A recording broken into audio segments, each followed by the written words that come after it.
അന്ധരായ lottery വിൽപ്പനക്കാരെ പറ്റിച്ചു കടന്നു കളയുന്ന മനസാക്ഷിയില്ലാത്ത നിരവധി പേർ നമ്മുടെ നാട്ടിലുണ്ട്. അത്തരം കള്ളന്മാരെ എങ്ങനെ പിടിക്കണമെന്ന് കാണിച്ചു തരികയാണ് കോട്ടയം കളത്തിപ്പടിയിൽ കച്ചവടം നടത്തുന്ന റോസമ്മ. കാഴ്ചയില്ലാത്ത തന്നെ പറ്റിച്ചുപോയ കള്ളനെ പെൻ ക്യാമറ വെച്ചാണ് റോസമ്മ കുടുക്കിയത്.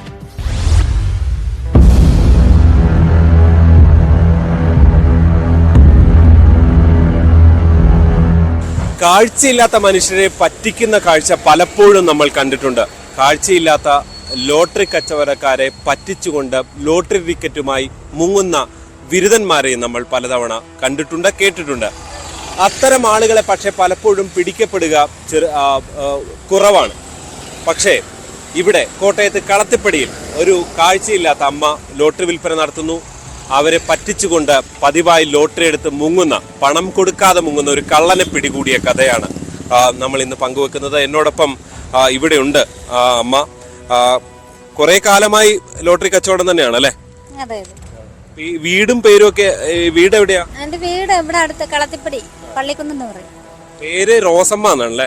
റോസമ്മ സുഭാഷ്. എങ്ങനാ ഈ ലോട്ടറി നഷ്ടപ്പെടുന്നു എങ്ങനെയാ തിരിച്ചറിഞ്ഞ്? ഞാൻ മുമ്പ് നിങ്ങൾ കണ്ടില്ല, അതുപോലെ ഞാൻ എണ്ണും ഇടയ്ക്കിടയ്ക്ക് എണ്ണി ഞാൻ കറക്റ്റ് ചെയ്യും. അങ്ങനെ കറക്റ്റ് ചെയ്യുമ്പം കുറവുണ്ട് നമുക്കറിയും. ഇനി കൂടുതൽ ടിക്കറ്റ് കൂടുതൽ എടുത്തിട്ടുണ്ടെങ്കിൽ നമ്മൾ പൈസ എണ്ണി നോക്കുമ്പോൾ നമുക്കറിയാമല്ലോ. അങ്ങനെ എത്ര കാലമായി മനസ്സിലാക്കി ഇങ്ങനെ പൈസ ഇതിങ്ങ് പോകുന്നുണ്ടെന്ന്? സത്യം പറഞ്ഞാൽ മെഡിക്കൽ കോളേജ് തൊട്ട് തുടങ്ങിയ ഒരു പരിപാടിയാണ് ഈ മോഷണം. പക്ഷെ പിടിക്കാൻ തോന്നിയത് ഇപ്പോഴാണേ ഉള്ളൂ. അന്നേരം പിടിച്ചു ഒരാളെ നിയമത്തിന്റെ മുന്നേ കൊണ്ടുവന്നു, അതിന് വേണ്ട ആക്ഷനൊക്കെ എടുത്തു. പിന്നെ ഒരാളെ ഞാൻ തന്നെ പിടിച്ച് ഇച്ചിരി കയ്യേറ്റമൊക്കെ ചെയ്ത് ഉപദ്രവിച്ചു. പക്ഷെ എന്നാലും അയാൾ ഇപ്പോഴും ആ പണി ചെയ്യുന്നുണ്ട്. അങ്ങനെ ഇതിപ്പോ എങ്ങനെ പിന്നെ ഈ പെൻ ക്യാമറ വെച്ച് പിടിക്കാം, അതാരാന്ന് അറിയാവുന്നുള്ള ഒരു ഐഡിയ എങ്ങനെയാ തോന്നിയേ? അതിപ്പോ ഈ പെൻ ക്യാമറ എന്ന് പറയുന്നത് ഞാൻ കാണിക്കാം.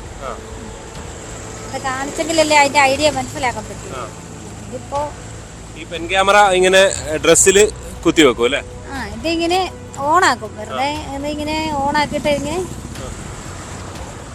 ഇതിങ്ങനെ ഓണാക്കിയിട്ട് ക്യാമറ ഇങ്ങനെ താത്തു വെക്കും. എന്നിട്ട് ഇങ്ങനെ ഉടുപ്പിലോട്ട് ഇങ്ങനെ അങ്ങോട്ട് കുത്തി വെക്കും. അപ്പം ഇങ്ങനെ കുത്തി വെക്കുമ്പോൾ ഇങ്ങനെ കുത്തി വെച്ച് കഴിയുമ്പോൾ 50 മീറ്റർ ചുറ്റളവിൽ എന്ത് സംഭവം നടന്ന് ആരും അറിയാൻ പറ്റും. അങ്ങനെയാണ് പിടിച്ചത്.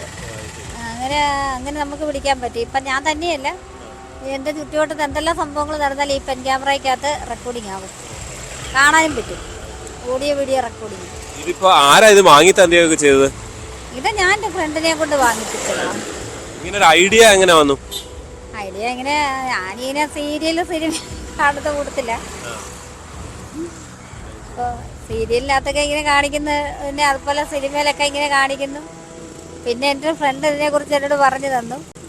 അങ്ങനെ പെൻ ക്യാമറ ഉപയോഗിച്ചാൽ നമുക്ക് പിന്നെ ടിക്കറ്റ് കാക്കുന്നവരെ പിടിക്കാൻ പറ്റും എന്നിട്ട് ഫ്രണ്ട്, മലപ്പുറത്തുള്ള ഒരു ഫ്രണ്ടാണ് പറഞ്ഞു തന്നത്. ഞാൻ ടിക്കറ്റ് കാണാതെ പോയപ്പം ഞാൻ പിന്നെ പെൻ ക്യാമറ വെച്ച് അവരെ പിന്നെ 2 പ്രാവശ്യം അവർ പെൻ ക്യാമറ വെച്ച് കഴിഞ്ഞ് 2 പ്രാവശ്യം കൂടി അവർക്ക് എടുക്കാനുള്ള സമയം ഞാൻ കൊടുത്തു.